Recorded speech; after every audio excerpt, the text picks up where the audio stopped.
edition. It is your Uncle Brent and Raynell coming at you with another wonderful interview with Jesse from Jesse and the Hogg brothers. Sweet! I knew you were going to do that. So, Brent, what have you been up to? Are you guys all back to normal health fully finally? I think we are, but, my daughter's going to germ school right now. It's a petri dish. Yes, you can call it what it is. They lick each other's hands. Here, you can share my gum and I'm chewing on. Yeah. So, I don't know, but, we had gas leaks last week. God, the universe is just kicking your ass. It is. And guess what? Seriously. I got hacked. I can't get in my Facebook. Still? And then, I still can't get in. Fuck. And then some fraud has happened. They took $170 out of my Uncle Brent account, so my bank account balance is 0. And so you had to go in there and freeze that and say it wasn't me and start all that fun stuff. I'm starting that up, yeah. Yeah, that takes a minute. That's a pain. I am sorry. Oh, it's all right. You make me feel guilty for healing. For being down from 3 breaks to 1. I went for a mile walk today.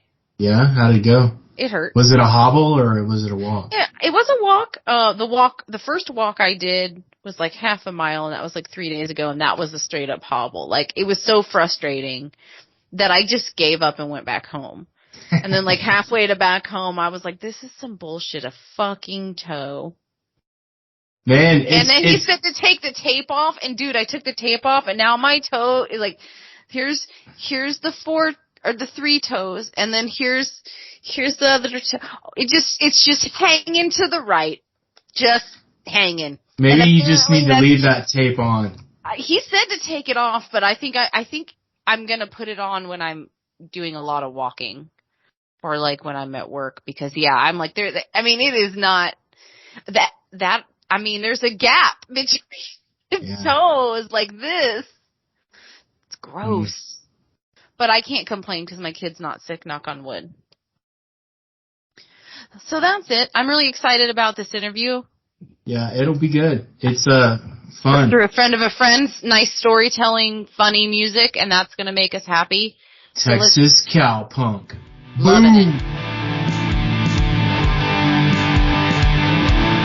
Because I was like, when I read the first family of Texas cowpunk music, and then I thought, well, they're also armed with orange jumpsuits and have holiday classics like Santa's Got a Bag of Coal. Yeah. So all true. When I read that stuff and I was going through stuff, I was like, okay, because I didn't listen to the music at first because I just wanted to see what was out there and stuff. Mm-hmm. So it was pretty cool. So I did the music last. Well, okay, I did some of the music last. I couldn't avoid a lot of it because I just ran into it. So my first question says you're from North Texas. So my question is some lyrics have suggested that the family is from Cisco. Is that Cisco, Texas? Where is that?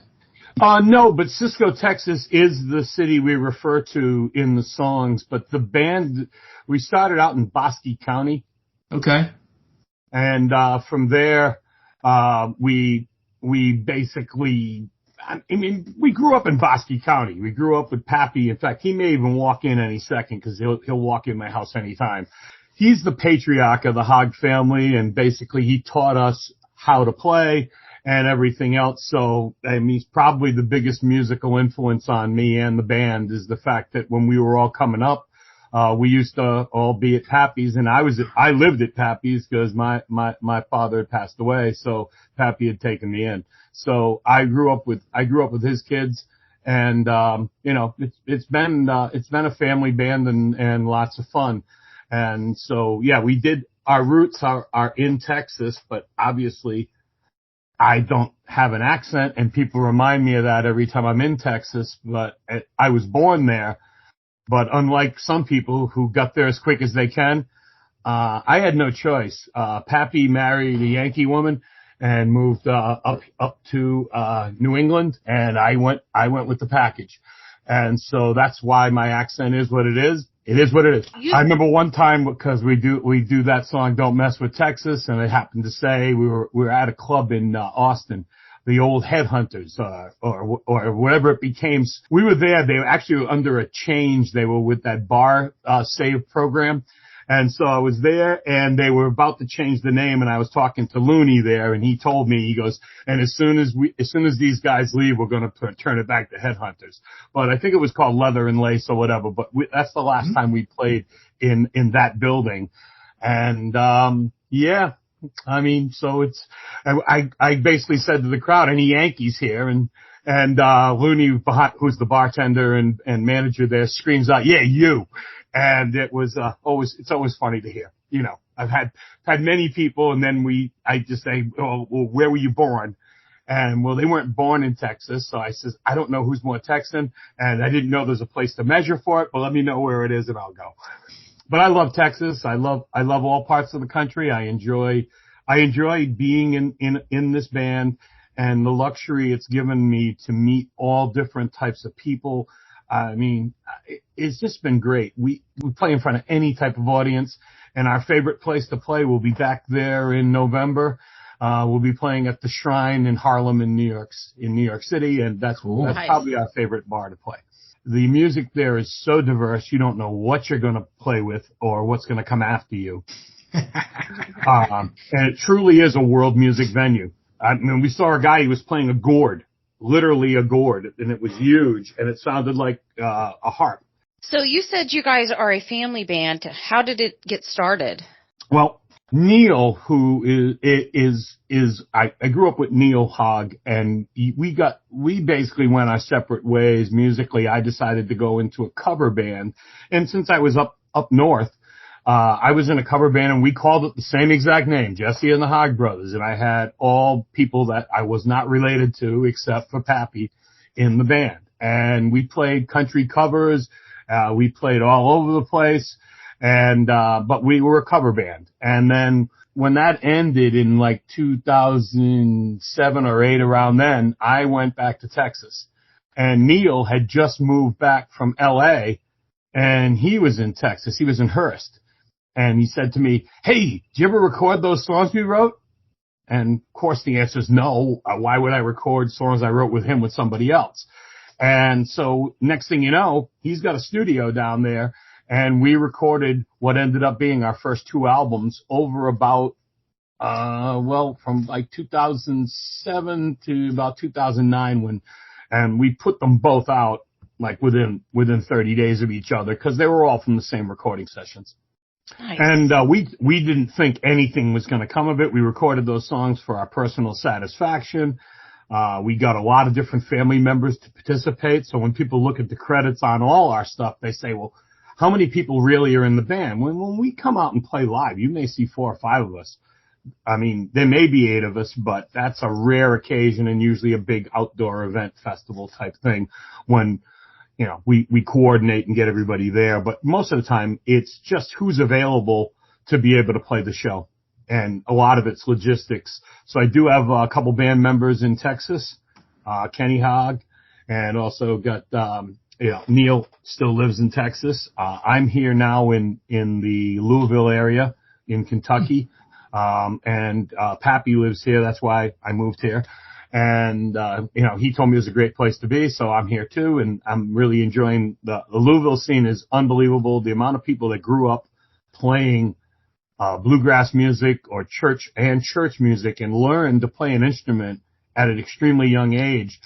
The talent level out here in the Kentucky area is much better than its reputation, because when I left, the last place we were headquartered was out of Boston, and when I went to leave there, I was told that, you're never going to get a music scene as exciting as in Boston.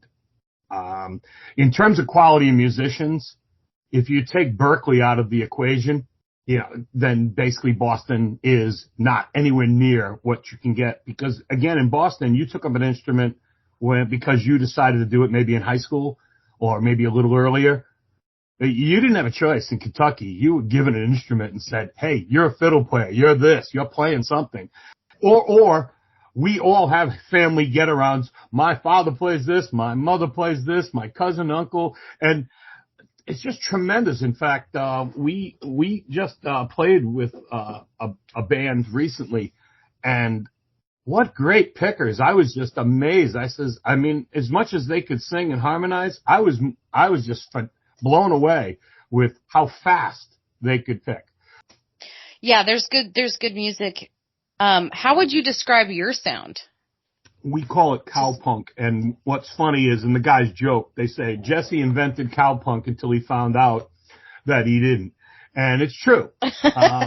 We always started calling ourselves country music because that's what we really are, but that's not what country music is today, and there's nothing wrong with it. It is what it is, but we don't play anything like what you listen to on pop country music, and there's nothing wrong with it. People love it. People listen to it, and if they heard us, they would say that we're not playing country music. Where I would say we are playing country music. Anyway, we wanted to play a bar, and we had targeted the place and wanted to play it, and so they had me check it out, and I look at it. I go, did you guys see in big capital letters, no country music on their booking site? And they said, yeah. I said, well, don't worry, I'll talk to the guy. And he said, what kind of music you play? And I said, cowpunk. I thought I had made it up. And he said, what is it? I says, well, it's punk rock music with a little twang. And, and therefore and then when I found out there was a cowpunk, I changed our music to Texas cowpunk because I don't really think we sound like, we don't sound like the Gun Club, or any of the bands, Prong, or any of the bands that supposedly cowpunk, and that came out of the UK. So we're all American, and not that that's good or bad or indifferent, but we're all American in the band, and so we play American, and since the family is originally from Texas, then it is Texas cowpunk. I would also say that there's a little bit of a bluegrass sound with you guys. That it goes absolutely. There's a mixture of bluegrass, Texas swing. I mean, all forms of what used to be called country music that is now not called country music. I don't know what, it's now called in different genres. So, you play bluegrass. Bluegrass is country music. Yeah. But no, it isn't. It's bluegrass now because country music has been taken over by the pop billboards. You know, it's all about putting together a tune.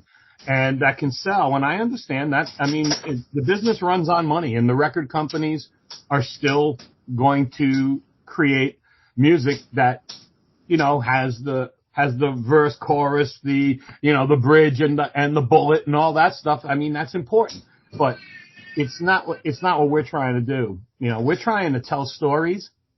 They're usually all true. The easiest way to write a song, at least for me, is to just tell the truth, whether it's a story about something somebody shared with me or the truth. And then I've even written a few songs that have historical content because I really appreciate a good story. And if someone's got a good story and it's true, I like to see if I can put it into music sometimes.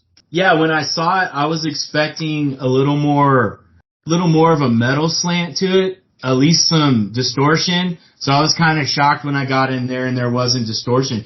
But what I did hear was a bunch of rhythms and chord progressions that reminded me, that were influenced by ZZ Top. Interesting. If you listen to one song on our album, and I'd recommend if you want to hear some distortion, listen to the song called We're All in This Together. And there's a story behind that because when we originally wrote the song was written as Squirrel Dumplings. We were recording inside a studio in Jamaica Plain, and I think it's Dimension. I can't remember the name, but anyway, George Thorogood recorded his Bad to the Bone album there. Mm-hmm. So Stevie Joe steps inside the booth.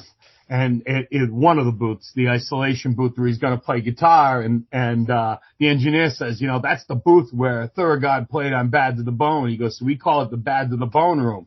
And he said, yeah, well, when I'm done, it's going to be the squirrel dumpling room. And sure enough, Squirrel Dumplings, is really cool. It's finally going to see the light of day. We kind of switched record labels and going away present to our old record label is, we're going to be on a compilation and, the song They Wanted, because they are a punk and metal label. They wanted Squirrel Dumplings. So we do have some, but it's not the focus of the band, obviously. Right. Yeah, y'all are storytellers. Yeah. I really liked that about you guys, actually. Speaking of, let's talk about the first song. Let's talk about the hammer. And first, hammer. And first question, is that legit about the lawyer that there are all the commercials of in Louisville, Kentucky? First of all, yes, there is a hammer here in Kentucky. Yeah. But there's also one in Texas, and if you flip our album over or the CD, you'll also hear the Texas Hammer. And so we know the Texas Hammer is suing the Alabama Hammer for copying his commercials. I know more about hammers than I ever would want to know. So, I was dying. I was like halfway through it. I was like, wait a minute. Is this the hammer?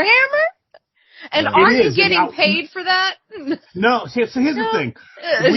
We used to, before I moved here, when we would come and do a Midwest tour, Pappy was already living here. So we would house equipment here. So we didn't have to travel with all our equipment. We would just get it whilst we're here. So it was much cheaper for us to migrate here, no matter how we got into southern Indiana.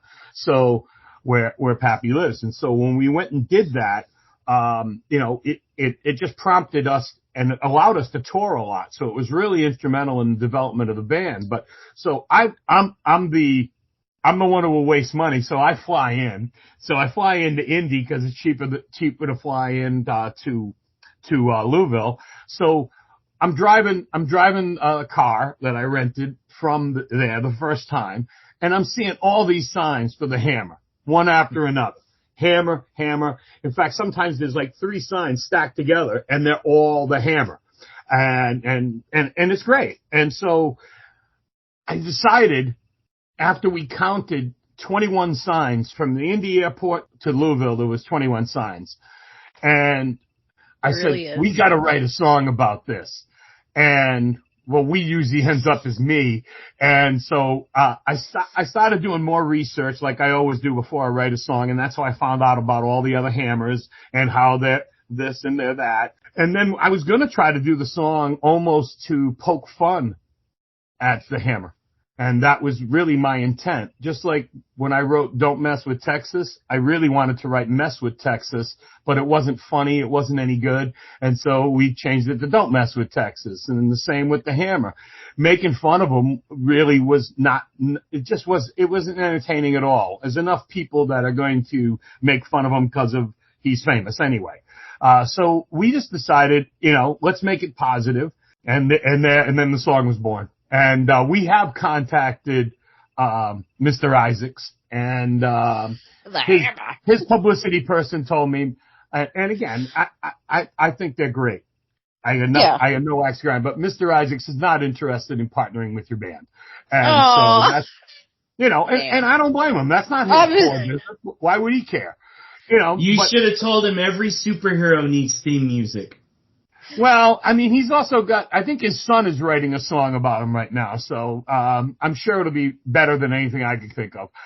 All I know is when we play it in different states, it's funny. They think, like, we played in the Carolinas, and they said, oh, yeah, I know the guy. I go, no, you don't. I says, have you been to Kentucky? He goes, no. I says, it's not about the guy here in the Carolinas. I didn't even know they had a Carolina hammer.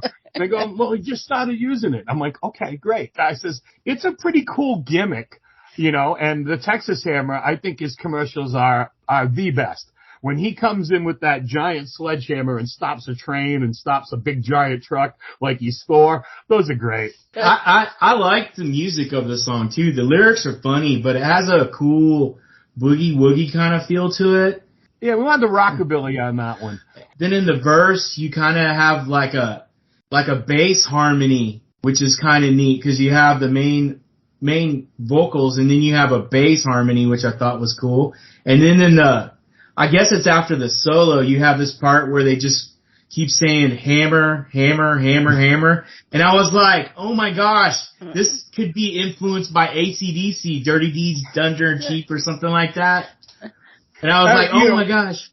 We originally did it just on the Texas hammer, and we were going Texas, hammer, Texas, hammer. And then we decided, well, that sounds pretty cool, so let's put that into the regular hammer.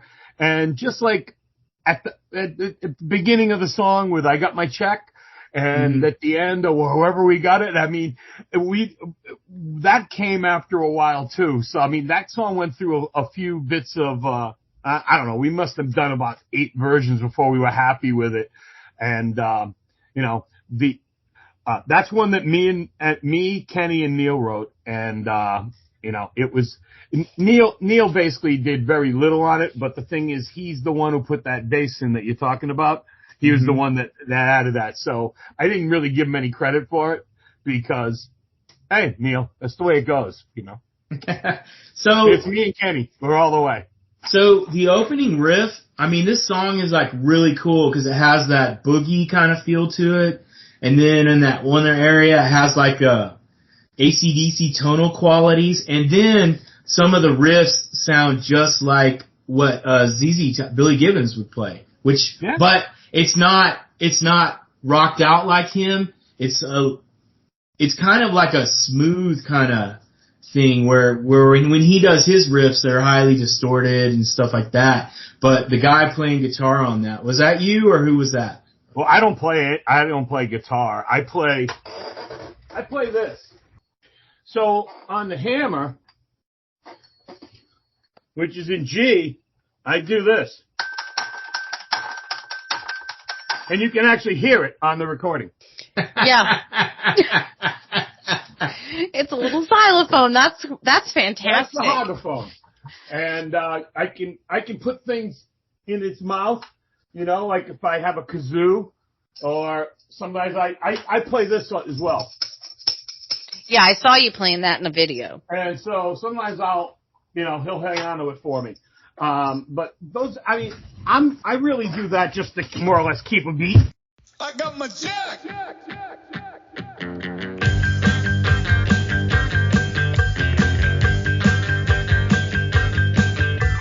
Semi truck accident, hurting the wreck.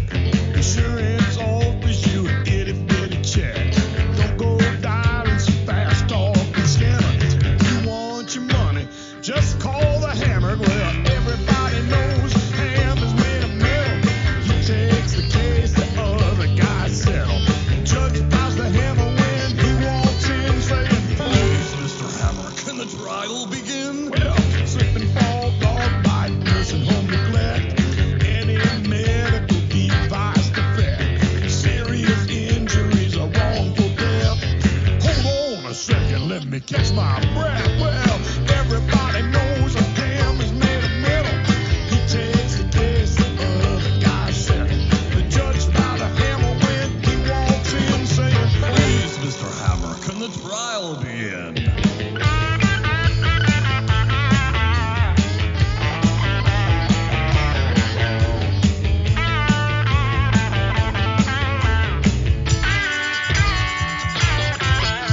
Well, he's the hammer and they are the hammers. Hammer's our hero and he never fails. He won't take a cent until he wins your case. That's why you see his ads all over the place.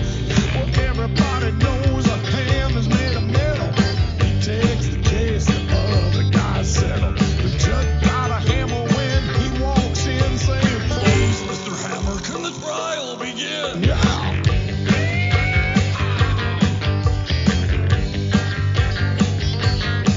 I got my jack.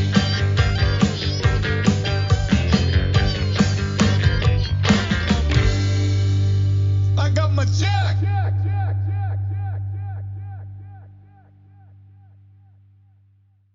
What got you individually, since we've only got you, into music? Was there like a defining moment where you were like, this is what I want to do? Or did it just sort of happen naturally? I mean, music has always been important to me. It was drilled into me in a different way. Once I got relocated when my mom ended up moving and living with Pappy down in Texas, for a while when we were down there, that's when I started playing. In fact, I used to play trombone. And I haven't touched it in 30 something years, but that's the instrument that they said, which one you want? Cause you're going to play an instrument. And that one looks cool. And realizing that, it really didn't fit in any of the stuff we were playing. No. But it didn't stop me. But like I said, I haven't touched it in years. I still have it. It's funny. I don't play any instruments, but running Jesse and the Hogg brothers and playing all over the country, I own multiple PA systems. I own 3 drum kits and, I own, I don't know, 5 or 6 guitars, a few basses. And, but I mean, you just need that because you never know when you need to have an axe or whatever, but eventually I'll get rid of it all because I don't play it and I don't think I'm going to learn. The time has passed. It has come. It is gone. The most talented people learned how to play when they were young. I know there's people you could say, hey, this guy started when he was 60 or 70 years old, and that's great, but I guarantee you he's not one of the top players in the world, because it's a combination of everything to be successful in life is a combination of experience and skill. And you can have all the skill in the world and all the talent, but if you need the experience too, you need both. So what is a live show like Crazy. for you guys? Yeah. Crazy. It usually starts with me asking the guys, guys, I would like us all to come out with this type of look tonight. So let's talk about the prison outfits, because it's like, okay, so I said, look, I got a great deal on these things. Let's go do them. We had a couple of outdoor festivals. I figured it would really get a reaction to walk on stage in prison outfits. In the orange uniforms. I mean, yeah. Iconic. Yeah, but if you notice my drummer and Stevie Joe, he's like, I ain't putting that on. He's like, I'm not. Because anytime I'm putting one on is when I have to put one on. I go, yeah, and I don't want to remember. No, I'm never putting one on. I'm like, okay. But me and CJ5 and Kenny, we can't wait to get out there and do that kind of stuff. And then of course Kitty put on her little prison jumpsuit as well, and we had a lot of fun playing those shows. And you'll see they'll come out every so often, but I mean, I always like to add a little bit of showmanship to our show and not just play the songs. And there's nothing wrong with bands that just do that, because maybe they're more serious in their music and everything. But I want people to have fun. I want them, I want people that come to our shows to be entertained, not just by the music, but I want them to have a few laughs, forget about whatever their troubles or whatever's bothering them, and they can laugh with us or at us. It's fine with me. Oh my God, that's the same thing Brent says all the time. They're either laughing with me or at me. I don't care. I want people to have a good time. I mean, yeah. You think about any joke, no matter what it is, someone has to be the butt of the joke. It's just the oldest thing since the beginning of time. If you're going to get upset because people are laughing at you, then don't try to be funny, because people will laugh at you. Even if you try not to be funny. Joke or you trip and fall. I mean, you really want someone to laugh, just trip and fall. And unless you get hurt, it's hilarious. They may laugh harder if you get hurt. Yeah, sometimes they do, depending on where you get hurt. But I mean, if they bring in an ambulance, then no one's usually laughing. I've reached the age where all my friends and me we're not old yet, but we're not in our 20s anymore. Now when we fall, there's like a brief second where you're like, "Are you okay?" And then once they say yes, that's when the laughter and the jokes.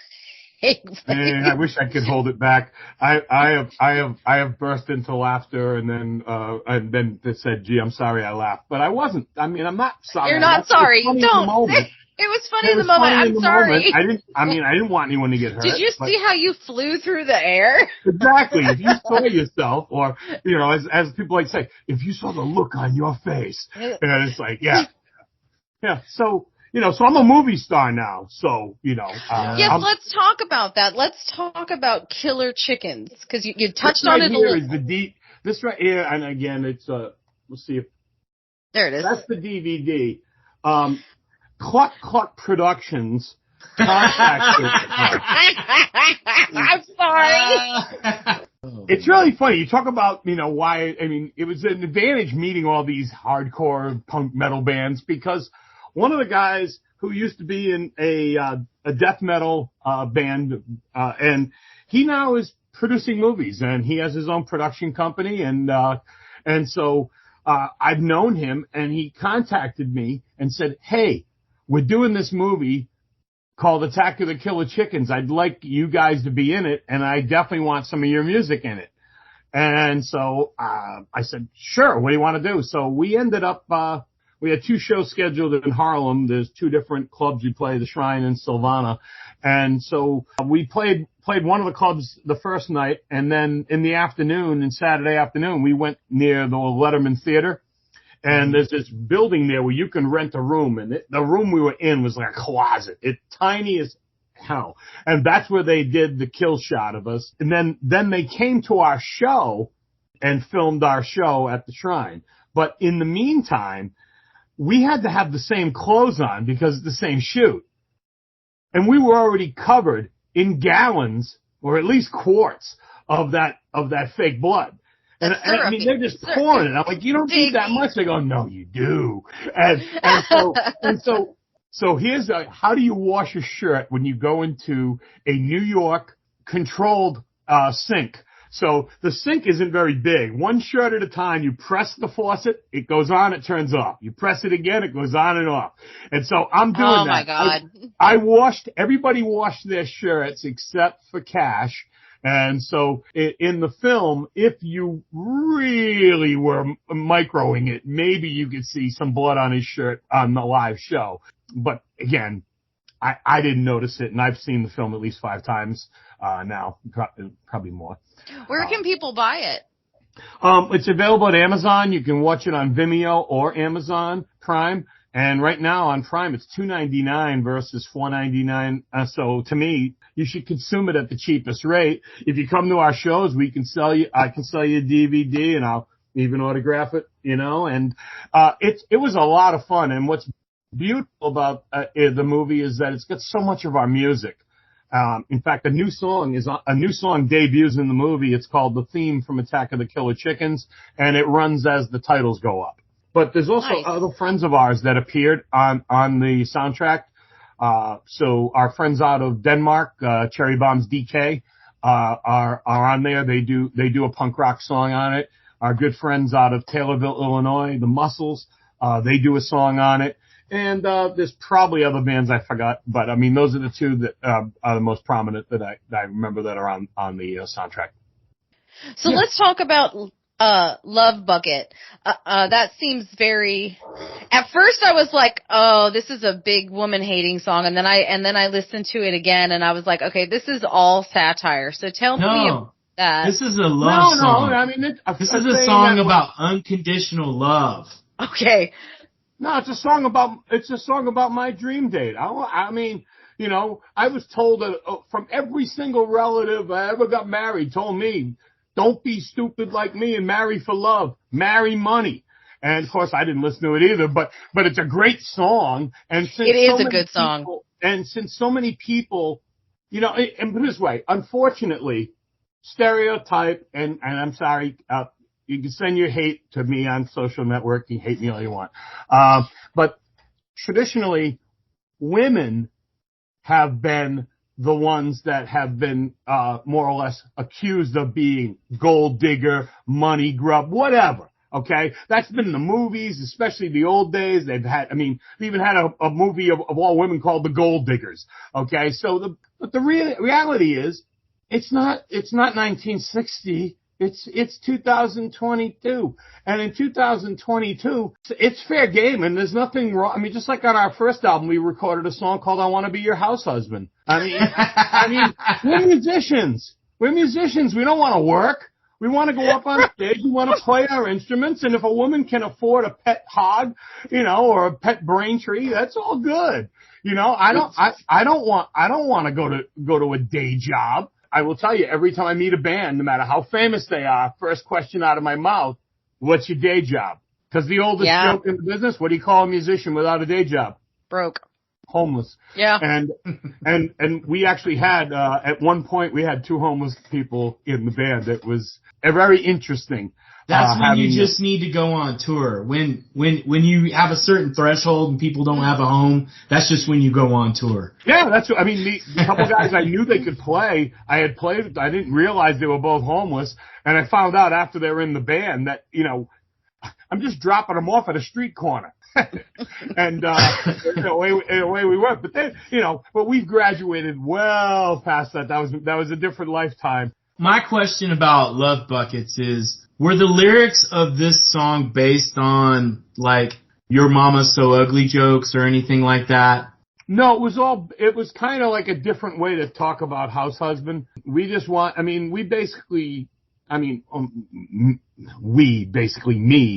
I tend to write, misogynistic songs, and I was told that by people. You know, you think you're funny with all your misogynistic songs, and I said, don't use those big words in front of me. First of all, I have no idea what you're talking about, but it's obvious you don't like my music. Let me ask you a question. Are you involved with the club at all? No, a friend of mine brought me here. I says, well, I wish I cared about your opinion then. You didn't come to see me. So I guess you were there to complain about whoever was playing, and I just happened to be your target. Have fun. Again, full of hate. Have a ball before you go to bed. So my favorite line in that is, I never felt such love before, and heaven knows I've tried. I don't care when you eat buckets of Popeye's fried chicken. I love that. And then you do KFC one time too. Well, I mean, the whole thing is to climax at KFC, because people will automatically, when they think of a bucket of chicken, they think of KFC, especially out here, heaven forbid. But, you know, Churches is big in Texas, so I put Churches in. So the first chorus is Churches Country Fried. Then the second one is Popeye's Cajun Fried. Mm-hmm. And then the last is Kentucky Fried. It just came about. And I'm surprised we haven't heard from any of the companies.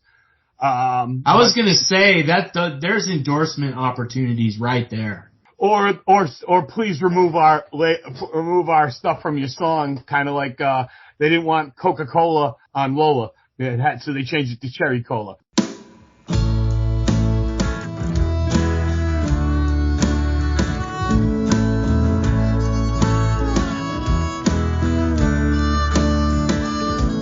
Well, my buddy said you're ugly.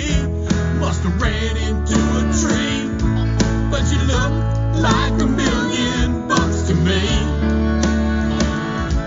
And your butt's as big as Texas, but you bought me my new Lexus, and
I still want you nearer, 'cause you look like $1,000,000 to me.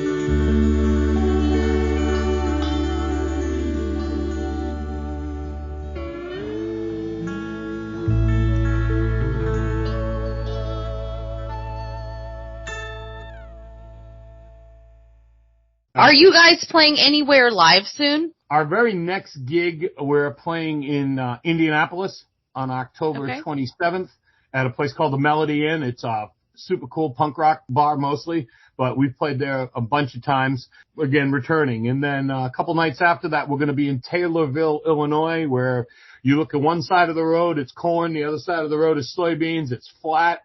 And there's a really cool diner called Bill's Toasty that's open 24/7, 365 that is probably going to be the death of everybody who eats there, but it's so good. It's comfort food. And so if you want to eat, and they have a ridiculous burger that is like, I don't know, it's like 6 or 7 giant quarter-pound burgers altogether. And if you can eat one, it's free. I saw one guy try, and I thought he was going to puke on me, but he didn't. But he didn't finish either. Did he finish? I kept telling him, "There's no way. You're lucky to get halfway through that thing." I says, "Any sandwich that you can't fit in your mouth, you're not supposed to be eating as a sandwich. It's just like you can't fit it in your mouth." But But we're playing there, and it's going to be a really cool show. We're playing with 2 bands that we're really good friends with. One being the Muscles, and they're out of Taylorville. Nice. And so they asked us to play. And also a band that people wonder, why do you play with these guys? Because they don't sound anything like you, but it's a band called Without MF Order. And they are a scum rock band, and they are so much fun to play with as long as you don't have to go on after them. Because they always have to clean up after their act. That sounds like a headliner to me. Where's this one at? They're out of St. Louis, so and they went viral. They created a machine to kill their drummer, and it ended up going viral. And they had a GoFundMe page to raise money to make this machine to kill the drummer, and it went viral. And of course, they took it down. I understand that. That makes sense to me. Brent, shut up. It really does. I can totally understand why that would happen. They got a new drummer now. Because the other one's dead, right? Yeah, the old one, they just kept trying to kill him, but he wouldn't die. I love meeting different bands, different people. In fact, I don't know if you've listened to our EP called Jesse and the Hogg Brothers Love Cats, but a singer-songwriter friend of ours named Hanson Barlow, he's out of New Hampshire. He wrote the song, and we ended up just as a joke. Me and Kenny went and started playing it at a couple of open mics in Texas, and it went over so well. We recorded the song, had him guest on it, and the video has gotten a lot of attention because we have it both in English and Spanish. Speaking of which, we have our first Spanish recording that's going to be released in the coming year. I've just got one more song to complete before. And it takes a long time because I don't speak Spanish, but with a translator in the booth, it takes about 3 hours to record a 3-minute song. But that's really cool that you're doing that, though, because that's going to give your music to a whole nother group of people.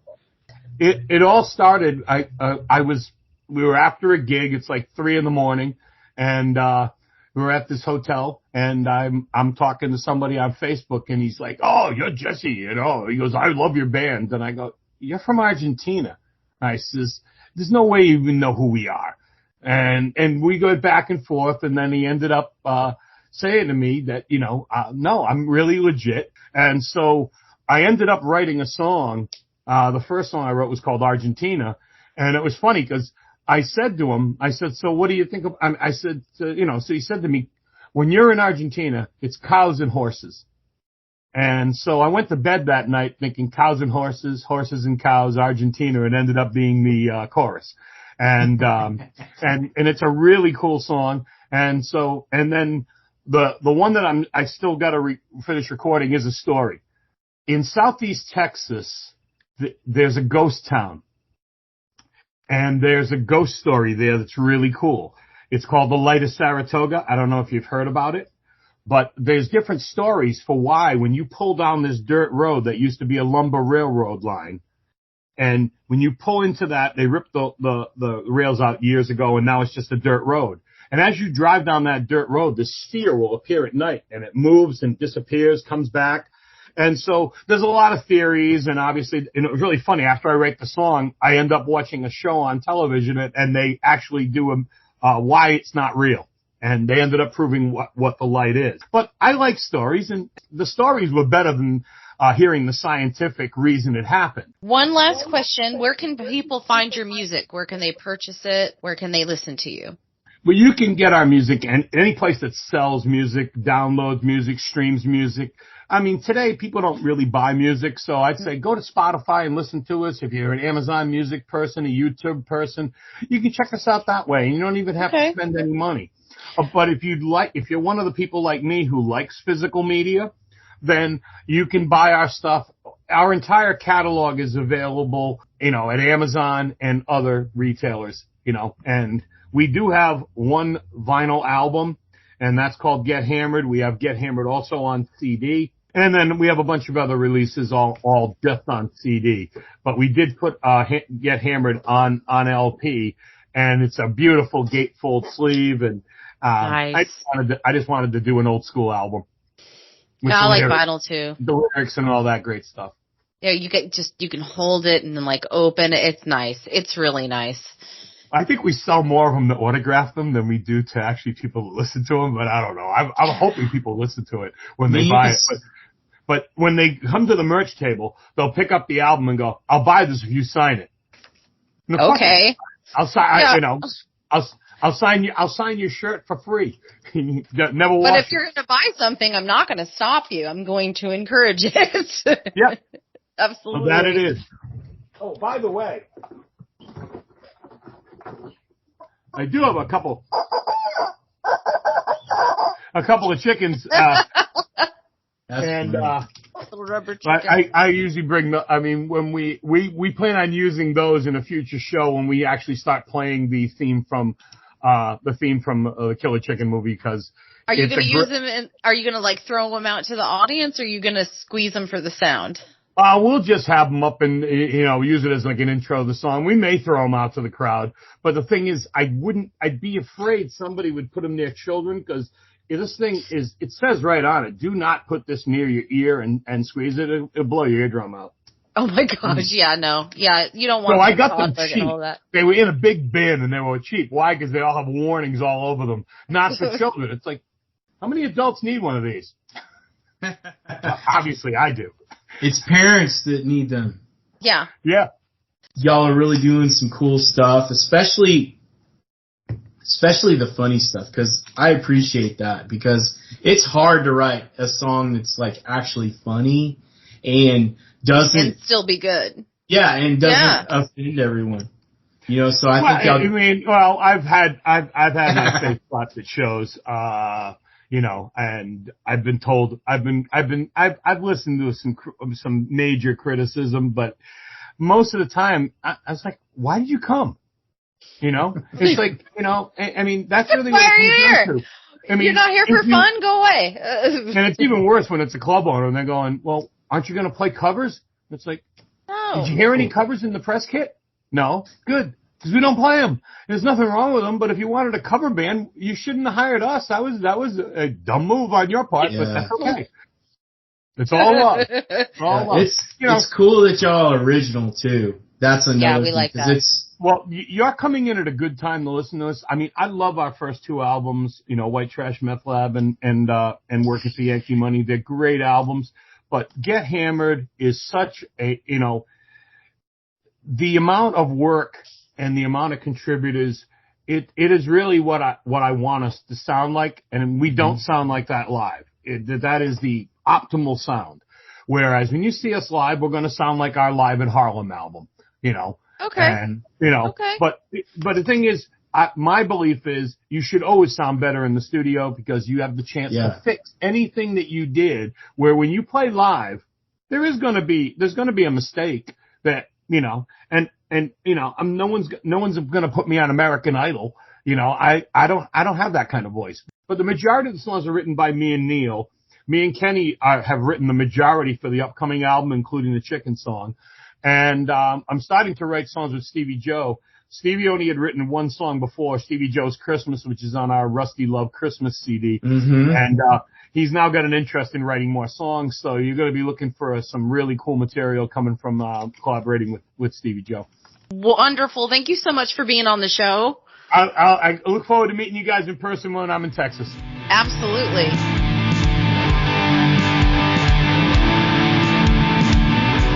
All right, everybody, thank you so much for listening to Sound Pollution today. We want to thank Jesse for being on the show again. You were wonderful. Thank you for telling us so many cool stories. We have our tour coming up in the Austin, Texas area. We're stoked about that. We're busy, but we're happy, right? That's what we're going to say. I say embrace the chaos because fuck it. I'm not going to say I'm happy because I don't normally lie that bold face. You've had some really rough weeks, though. This podcast has had their ass beaten. We have been beaten with ugly sticks and financial ruin. I had to get a new job. It was a mess. Yeah, but start because I was broken. Brent had a gas leak, couldn't leave from work. They had COVID. Jesus. We actually ended up having 2 gas leaks in the house. So we got that fixed, and when they were fixing that, they broke our AC system. So then someone had to come out in later Texas. on. Yeah. It was a warm day. Oh. There was everybody in your house was grumpy. Actually, we've been in a pretty good, everyone's been in a pretty good mood. I mean, considering. I wasn't whenever I found out I got kicked out of Facebook and then No, that would piss me off, yeah. Someone took all my money, but I'm hoping I can get it back, to be honest with you. All right. I don't think we have anything else. We're just complainers. We just let Jesse talk today. We're just whiners. This is your home for independent music. Man, we just keep on keeping on. You just do what you can do. It is what it is. Have a good time. Listen to some good music. Follow us, like us, subscribe to us on all the social media platforms and all the listening, streaming services. And make some